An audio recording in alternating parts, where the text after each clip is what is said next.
with any crisis, it brings also opportunity, right? And we've seen that also not just in these parts of the world, right? So with any crisis, I think the dot-com boom, right, and then the bust after that, the 2008 financial crisis, right?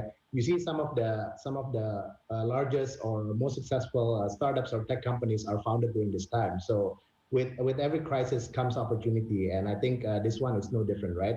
So there's quite a bit of people who lose their jobs and whatnot, because not necessarily because they're not good at what they do, because also of the crisis, right? So definitely we're seeing a lot of that, and we're seeing startups being founded during this time.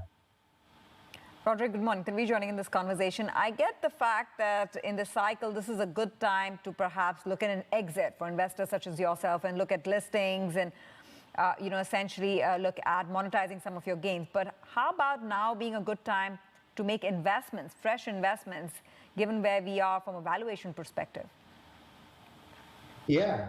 I think, well, it's definitely a positive thing that we're starting to see some potential for some of the startups or unicorns start to tap the public or capital markets, right? I think you see C Group is one of the largest companies in Southeast Asia. You see Grab trying to go public through the de-SPACing with Altimeter, right?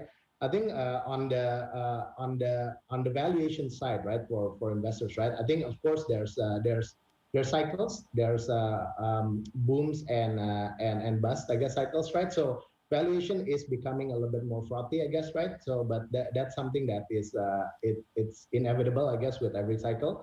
I think we look at valuation still very carefully, so we still think it's still reasonable, even with the increase in the valuation in the market, but we're becoming very cautious about valuation as well.